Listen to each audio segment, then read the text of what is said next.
Hey, what's up, guys? Thanks for tuning in. Man, we're living in some really crazy times right now. I don't even know where to begin. So, I guess I should state the obvious: protesting, riots, a whole lot of violence. Um, we all know the reason why. I don't feel like I should get into that. I think we're all clear what's going on. But suppose you're a parent, right? How do you explain this to your kids? Or how did you explain this to your kids? I mean, you can't escape it when it's right outside your house. It's everywhere. How do you go to work? Work in a diverse environment and not feel awkward. It's these are the times we kind of live in right now, and I feel like while the pandemic, the virus wasn't quite going away, we almost had like a little wiggle room to return to some kind of normalcy, and then this happened. And in the beginning, it happened for the right reason, but like most movements and revolutions, they some people have different agendas, a little too passionate, and they project that anger. I went from lighting candles and setting up makeshift monuments for the fallen to throwing Molotov cocktails. I mean, I do feel like there might be a bigger, group behind it or whoever. Um, or maybe just violent people lashing out against society. This is the only way they know how. Yeah, a lot of people in communities that can't afford certain luxuries, they see other people have them. It's like, how come that person gets to have that? I want it. So this isn't a given opportunity to do that. But at the same time, if you want attention, you got to do stuff like this. But sometimes it's the wrong attention. You know what I mean? It's like, you want to make a stand and a statement, but you don't want to be put down on the book as like, well, you know, see what I mean? You don't want to be like a statistic. You don't want labels. The labels are bad. Trust me, I'm a leftist. I'm all about revolutions. Big fan of Che Guevara. Um, but I'm not like radical left, like Antifa. Um, I feel like Antifa and the alt right are definitely piggybacking and using this like as like their own little proxy war to see what side could influence the most, the masses and stuff, and just cause havoc. So there's that. But I don't know. People have a lot of different agendas, and they're projecting that and the anger, and what we see are these masses of people, unfortunately destroying things. Sometimes in their neighborhoods, like I don't know. You ever hear the expression, "Don't shit where you eat"? That's kind of like what's going on right now. I'm kind of baffled. I understand going to a different part of the town or whatever, and venting your anger out there, or city hall. I totally get that, but destroy stuff in your own part of the city and town. Just I don't know. I don't understand these things, and I'm not going to try to. But I know a thing or two about revolutions. I know revolutions that happened in Chile that were very peaceful.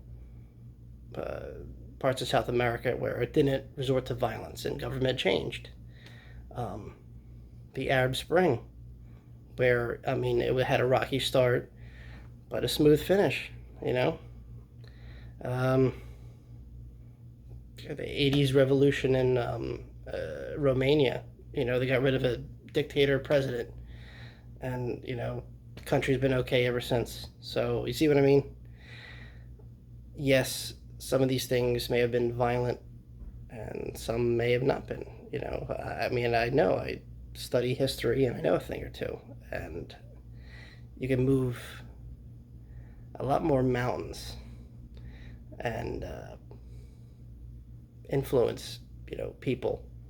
By mountains I mean that's a metaphor as like people that are stuck in one way, which just seems like a daunting task. But just amassing amounts and showing people like, hey, we mean business. But it doesn't have to lead to chaos and violence. So, it's unfortunate some people feel like they have to do that, but what can you do? They're passionate. Um, I think, since this is kind of like all over the place, if you really, really want to make a difference, don't.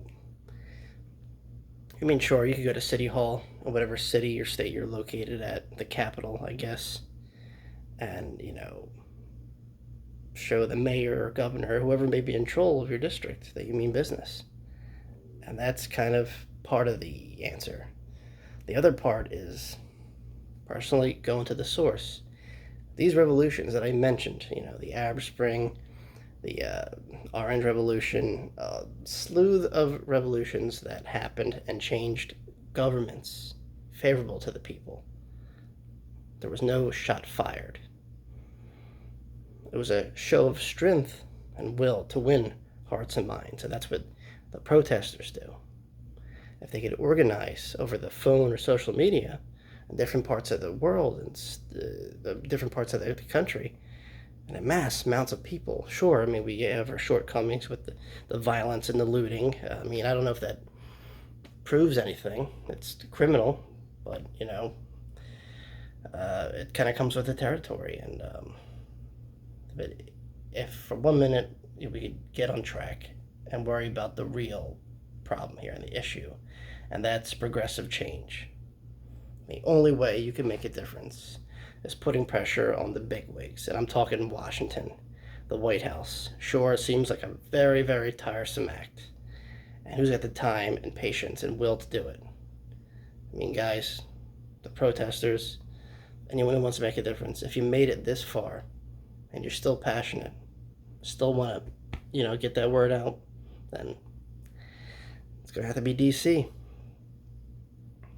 The people in charge, the pencil pushers, the ones who write the laws, those are the people you want to win over. Maybe not quite through intimidation, but through stern voices, and just, tell them what's on your mind, whether it be shouting, send them a message, or anything. Really. Just imagine what you could achieve through nonviolence and strength in numbers.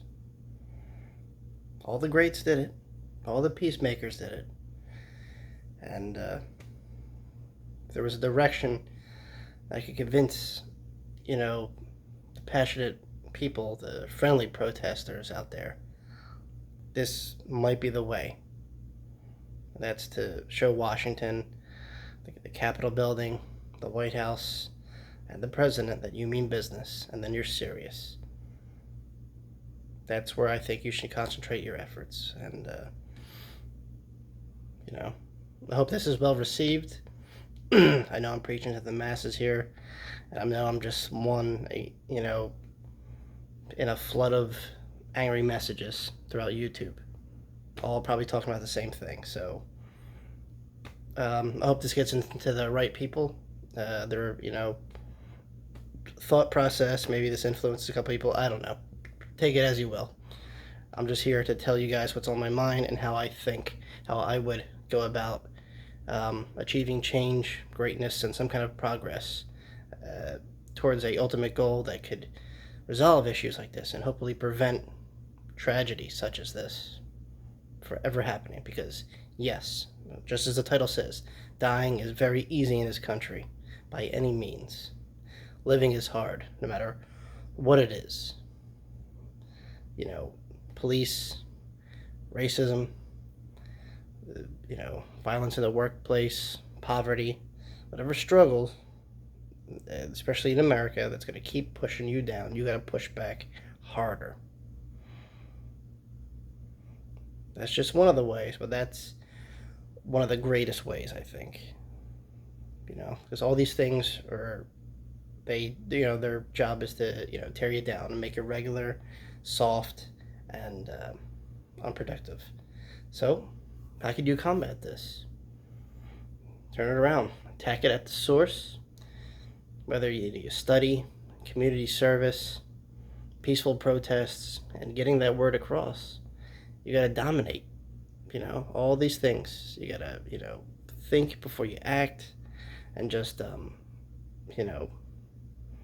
find that inner strength, and just, struggle, push away the struggle, pretty much. Now I'm just rambling.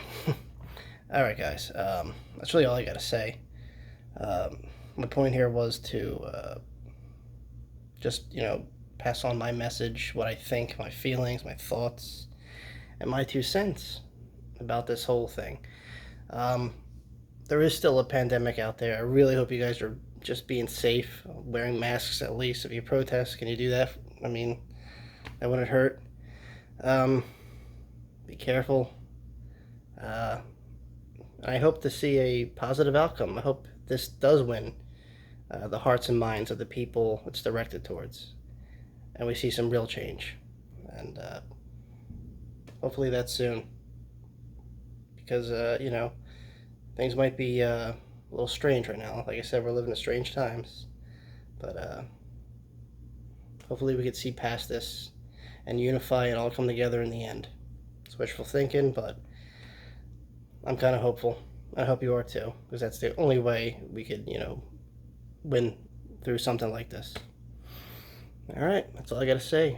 Thanks for listening, and until next time, guys, peace. Be safe out there. Don't text and drive, and don't, get into trouble too much. All right, take care.